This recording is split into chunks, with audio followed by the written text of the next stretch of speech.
Welcome to REG TV. నేను మీ లహరిక. మీరు first time ఈ ఛానల్ను చూస్తున్నట్టయితే ముందుగా సబ్స్క్రైబ్ చేయండి. అప్పుడే మీరు రియల్ ఎస్టేట్ రంగంలో నెలకొంటున్న అనేక కొత్త ట్రెండ్స్ తెలుసుకుంటారు. ఇక మనం స్టోరీలోకి వెళ్ళిపోదాం. డెవలప్మెంట్ రియల్ ఎస్టేట్ రంగంలో ఎన్నో ఏళ్లుగా నలుగుతున్న అత్యంత క్లిష్టమైన సమస్యకు ముంబైలోని బాంబే హైకోర్టు స్పష్టత ఇచ్చింది. ఒక భవనం లేదా ప్రాజెక్ట్ నిర్మాణం పూర్తయ్యాక భవిష్యత్తులో ప్రభుత్వ నియమావళి సవరణల వల్ల అదనంగా వచ్చే ఎఫ్ఎస్ఐ లేదా డెవలప్మెంట్ హక్కులు ఎవరికి చెందుతాయి? బిల్డర్కా లేదా అక్కడ నివసిస్తున్న కోఆపరేటివ్ హౌసింగ్ సొసైటీకా అనే అంశంపై ధర్మాసనం సంచలన తీర్పును వెలువరించింది.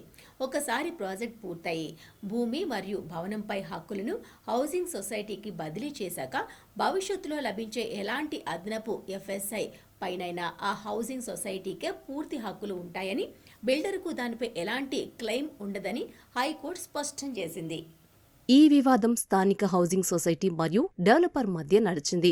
నిబంధనల ప్రకారం ప్రాజెక్ట్ పూర్తయిన తర్వాత బిల్డర్ ఆ ఆస్తిపై ఉన్న హక్కులను కన్వెన్స్ డీడ్ ద్వారా సొసైటీకి బదిలీ చేయాల్సి ఉంటుంది.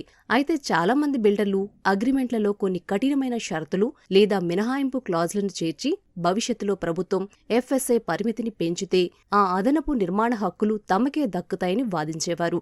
ఈ ధోరణిని బాంబే హైకోర్టు తప్పుపట్టింది. మహారాష్ట్ర ఓనర్షిప్ ఫ్లాట్స్ యాక్ట్ ప్రామాణిక రియల్ ఎస్టేట్ చట్టాలను ప్రస్తావిస్తూ న్యాయస్థానం కీలక వ్యాఖ్యలు చేసింది. బిల్డర్ తన ప్లాన్ ప్రకారం భవనాన్ని పూర్తి చేసి సొసైటీకి అప్పగించిన మరుక్షణమే ఆ ప్రాజెక్ట్ స్థలంతో అతని అనుబంధం ముగుస్తుందని పేర్కొంది.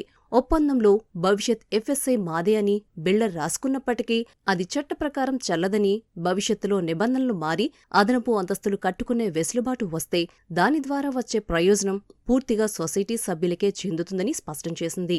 బిల్డర్ ఏదైనా అదనపు నిర్మాణం చేపట్టాలంటే హౌసింగ్ సొసైటీ రాతపూర్వక అనుమతి తప్పనిసరిగా ఉండాలని తేల్చి చెప్పింది. ఎఫ్ఎస్ఐ అనేది ఒక ప్లాట్ విస్తీర్ణానికి అనుగుణంగా ఎంత విస్తీర్ణంలో నిర్మాణం చేపట్టవచ్చో నిర్ణయించే విస్తృతి. ఉదాహరణకు 1 ఎకరం స్థలంలో ఎఫ్ఎస్ఐ 1.5 ఉంటే దానికి తగినట్లుగానే నిర్మాణం చేస్తారు. కొన్నేళ్ల తర్వాత ప్రభుత్వ పట్టణ ప్రణాళికలో భాగంగా ఆ ప్రాంతంలో ఎఫ్ఎస్ఐ 2.5కు పెంచితే అదనంగా మరికొన్ని అంతస్తులు కట్టుకునే అవకాశం వస్తుంది.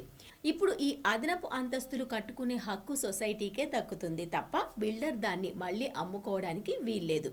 ఈ తీర్పు వల్ల ఫ్లాట్ యజమానులకు ప్రయోజనాలు కలుగుతాయి. పాత భవనాలను డెవలప్మెంట్ చేసేటప్పుడు సొసైటీలకు పూర్తి ఆధిపత్యం ఉంటుంది. అదనపు ఎఫ్ఎస్ఐని ఉపయోగించి సొసైటీ సభ్యులు పెద్ద ఫ్లాట్ను లేదా బిల్డర్ల నుంచి అత్యధిక కార్పస్ ఫండ్ డిమాండ్ చేయవచ్చు.